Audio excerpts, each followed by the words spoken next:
चलिए, अच्छा है कि माँ की इच्छा आप पूरी कर रहे हैं।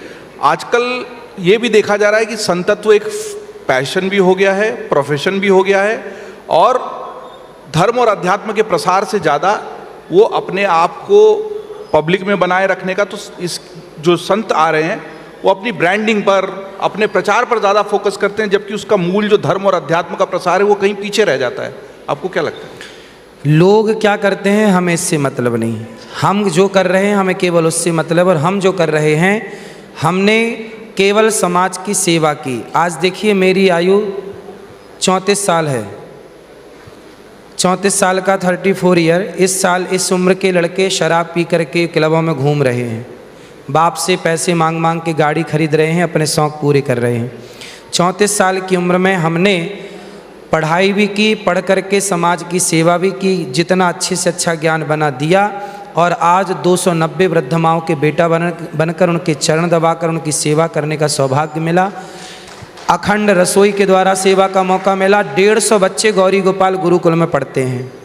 मैं भी गुरुकुल में पढ़ा तो मेरे ऊपर ऋण था कि वो ऋण कैसे चुकाया जाए, तो मैंने भी गौरी गोपाल गुरुकुल की स्थापना की, और आज वहाँ निःशुल्क बच्चों का रहना, खाना, पढ़ना, लिखना, गौरी गोपाल गुरुकुल में बच्चे पढ़ते हैं।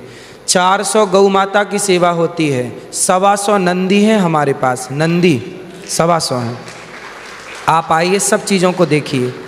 तो आज मेरी उम्र के लड़के जब मैं देखता हूँ कि पिता के टुकड़ों पे पल रहे हैं और पिता से मांग मांग के अपने शौक़ पूरे कर रहे हैं, उस उम्र का एक बालक समाज की सेवा में लगा है इस तरह से। यदि आप इस पहलू को देखेंगे तो आपको दोनों चीज़ें दिख जाएंगी। मैं दूसरों के बारे में कभी बात नहीं करता कि लोग क्या कर रहे हैं, मैं क्या कर रहा हूँ, मैं अपने में फोकस करता हूँ। बुरा जो देखन मैं चला, बुरा ना मिलिया कोई, जो दिल खोजा आप ना, हमसे बुरा ना कोई। मैं कभी नहीं कहता कि तुम बुरे हो, मैं हमेशा कहता हूँ कि मैं बुरा हूँ, और मैं कहाँ बुरा हूँ, मैं अपनी बुराई को ठीक करता हूँ, अपने को बेहतर करता हूँ। बहुत अच्छी बात की आपने, बहुत अच्छी दोहे के साथ अपनी बात रखने की कोशिश। मैं इसलिए भी कह रहा था कि मध्य प्रदेश की छतरपुर से एक और संत आते हैं, धीरेन्द्र शास्त्री जी, बागेश्वर धाम के। वो तो कहते हैं कि सारे देश को हिंदू राष्ट्र बना दो, हिंदू राष्ट्र का सपना पूरा करना है। एक हिंदू गाँव भी बना रहे हैं जहाँ फ्लैट्स बना दिए हैं, ज़मीन काट दी है। आपका क्या कहना है, हिंदू राष्ट्र बनाना चाहिए, नहीं बनाना चाहिए? देखो, लगभग 52 कंट्री, 52 देश इस धरती पर, 52 देश लगभग मुस्लिम देश हैं।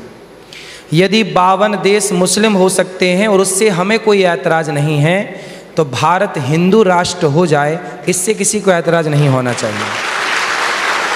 एक ही देश।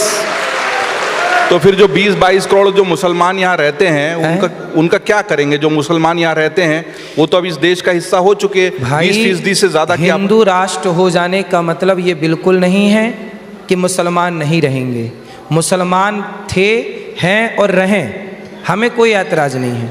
पर इस देश में गाय, हिंदू राष्ट्र होगा तो गाय माता बनेगी। कौन सी माता? राष्ट्र माता। महाराष्ट्र में गाय को राज्य माता का दर्जा दिया है एकनाथ शिंदे जी ने। जब वो मुख्यमंत्री थे तो उन्होंने अपने ही मंच से, जब मैं भागवत करने मुंबई गया तो उन्होंने आकर के, जब मैंने कहा कि गाय को राज्य माता तो बनाओ, तो एकनाथ शिंदे जी ने आकर के घोषणा की कि अब मैं निर्णय लेता हूँ। प्रस्ताव पारित किया और बिल्कुल तरीके से कानूनी पहलू को ध्यान में रखते हुए पक्ष को उन्होंने गाय को राज्य माता का दर्जा दिया।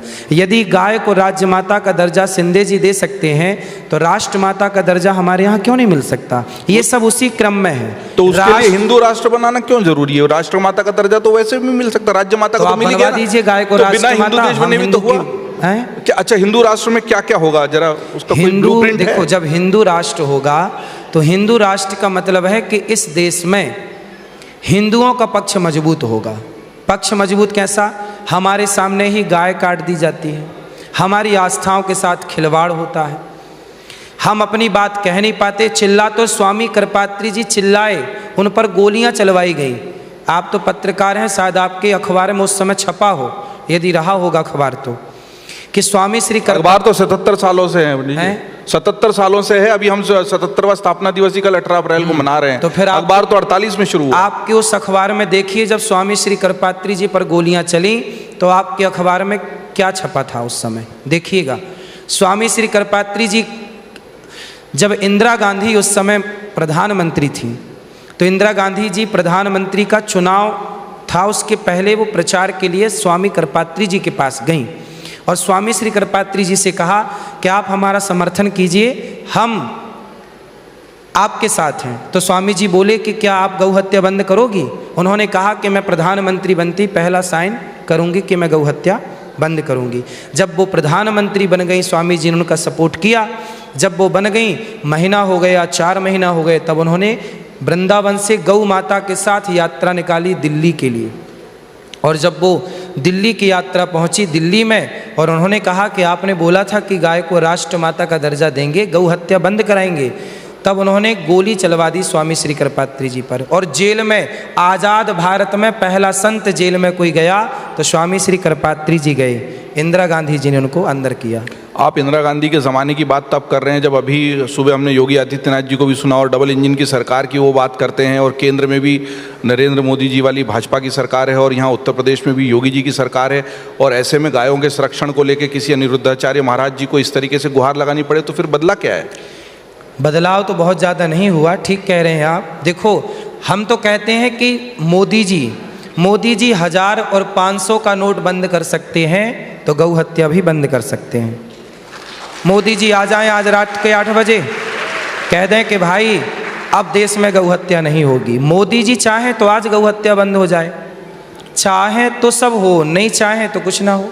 मोदी जी ने 3 तलाक तो बंद करवा दिया, अब मोदी जी ने वक्फ के कानून में भी बदलाव कर दिया और उसको लेके पूरे देश में बवाल मचा है। सर्वोच्च न्यायालय में गुहार लगी हुई है कि हमारा कानून बदलकर हमें तकलीफ दे रहे हैं, ऐसा बहुत सारे मुस्लिम समाज के लोगों का मानना है। आपका क्या मानना है?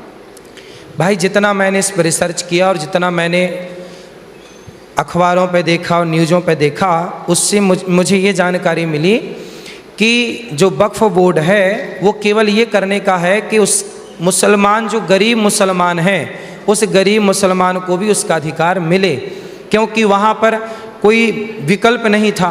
यदि कह दिया गया कि ये ज़मीन आपकी है, जैसे प्रयागराज में कुंभ के क्षेत्र में भी तो वक्फ ने दावा कर दिया कि ये हमारी ज़मीन पर कुंभ लगाया जा रहा है, तो गंगा मैया ने कहा भाई इलाज तो करना ही पड़ेगा, तो गंगा मैया ने कर दिया इलाज, ठीक कर दिया।